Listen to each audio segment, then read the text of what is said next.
እሺ ቀጣይ ጉዟችን ልብሴን ከቀየርኩ በኋላ ዛሬ ልደታ ማርያም ነች። እንግዲህ ወደ ደብረ እንቁ ልደታ ማርያም ቤተክርስቲያን አብረን ሄደን ሁላችንን እዛ እናደርጋለን። ከዛ በኋላ ያለውን እዛ ያለውን የሥርዓተ ቅዳሴ ምናምን እናያለን። ለሰፈሬ ቅርብ ስለሆነ እስቲ ቀጣይ ደግሞ አብረን ለማየት እንሞክራለን ማለት ነው።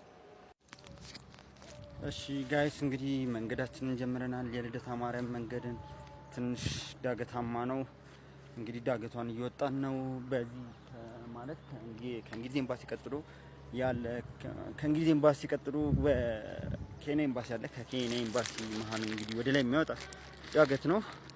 ትንሽ አድካሚ ነው ግን እስቲ እናያለን። ደግሞ እዛ ቀጥሎ ያለውን ነገር አብረን እናያለን ማለት ነው። እስኮ እንግዲህ እንደምታዩት ቤተክርስቲያኑ ይታያል፣ ጉልላቱ ይታያል። እንግዲህ ለመድረስ ትንሽ ደቂቃዎች የሚፈጁ ይመስለኛል። በእርግጥ ትንሽ መንገዱ አድካሚ ነው ግን ቢሆንም ማለት ቤተክርስቲያኑን ስታዩ ራሱ እንድትደክሙ አይጋብዛችሁም። ኑኑ የሚል እይታ ነው ያለው። እንግዲህ ደግሞ እዛ ከደረስን በኋላ ያለውን እይታ ያለውን ውሎ አብረን ለማየት እንሞክራለን። እስቲ እንጓዝ። እንግዲህ ጋይስ መግቢያውን አግኝተን ወደ ውስጥ እየገባን ነው። ትንሽ ዳገታማ ነው፣ ይከብዳል። እንደምታዩት ይሄ እንግዲህ ከፊት ለፊት የምታዩት ከኢትዮጵያ ትልቁ መስቀል ይሰራል ተብሎ ነበር የተጀመረው ፕሮጀክቱ። አይ ቲንክ ለምን እንደቆመ አላውቅም። 64 ሜትር ወደ ላይ ምናምን አካባቢ ይሆናል ተብሎ ነበር የታሰበው። አይ ቲንክ መሰረት ላይ ነው መሰለኝ። ግን እንግዲህ ደግሞ የመስቀል ቅርጽ እየታየኝ ነው። ያው ዳገቱን ጀምሬዋለሁ።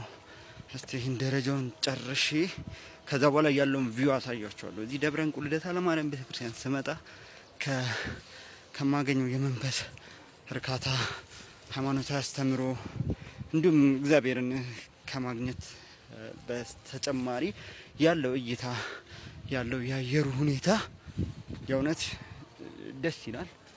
እንደምታዩት እንግዲህ ሃይላንድ ላይ ያለ ደብር ነው። እስቲ ቆይ ደግሞ ቀጣዩን ደግሞ እስቲ እያየሁ አሳያችኋለሁ። ውሏችንን እንግዲህ አብረን እናደርጋለን።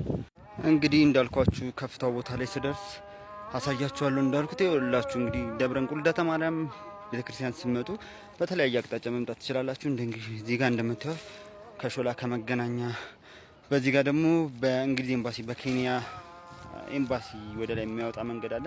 እንዲሁም ደግሞ በዚህ ምናልባት ከፍታ ላይ ከፍ ማለት አለብኝ መሰለኝ። በዚህ ደግሞ በቀበና ማለት በጀርመን ኤምባሲ በኩል የሚያመጣ መንገድ አለ።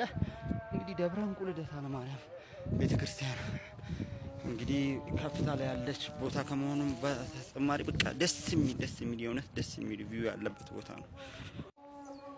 እንግዲህ ያው መስቀል ፕሮጀክቱ እንግዲህ እንዳልኳችሁ እየተጀመረ ነው።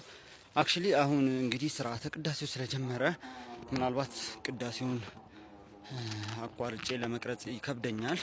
ግን በቻልኩት አጋጣሚና በቻልኩት ሁኔታ ቤተክርስቲያኑን ዋና ቤተክርስቲያኑን ለማሳየት ደብሩ ያለበትን ቦታ አዲሱ ቤተክርስቲያንንም ለማሳየት እሞክራለሁ። ያው እንግዲህ ቅድም እንዳልኳችሁ ይላችሁ ይሄ ከቀበና የሚያመጣው መንገድ እንዳልኳችሁ ይሄ ቀበና በቤላ በ6 ኪሎ በኩል ምናምን ብዙ አማራጭ መንገዶች አሉት እና ደብረ እንቁ ልደታ ለማርያም ቤተክርስቲያን በጣም ከምወዳቸው አዲስ አበባ ላይ ከምወዳቸው በጣም ከምገረምባቸው አብያተ ክርስቲያኖች መካከል አንዷ ነች ማለት ነው። ጋይስ እንግዲህ ደብረ እንቁ ልደታ ለማርያም ቤተክርስቲያን ቅጥር ግቢ ውስጥ ገብተናል። እንግዲህ እንደምታዩት ትንሽ ዳገታማ ቦታ ላይ ያለ ደብር ነው፣ ግን በጣም ደስ የሚል መንፈስን የሚያረካ መንፈሳችሁን የምታድሱበት እንግዲህ ከሃይማኖታዊ አስተምሮ በስተጨማሪ ልዩም በቃ እንዴት ነው መንፈስ ደስ የሚያደርግ አንዳንድ ትክክለኛ የደብር ቦታ ላይ ያለ ቤተክርስቲያን ነው የሚመስለው።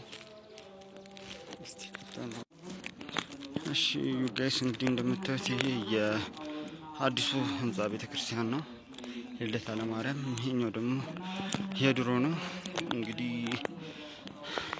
በቅርብ ጊዜ ተጠናቆ ወደ ቤቷ ትገባለች ብዬ አስባለሁ ልደታ ለማርያም። እስቲ ቀጣይ ደግሞ እንትን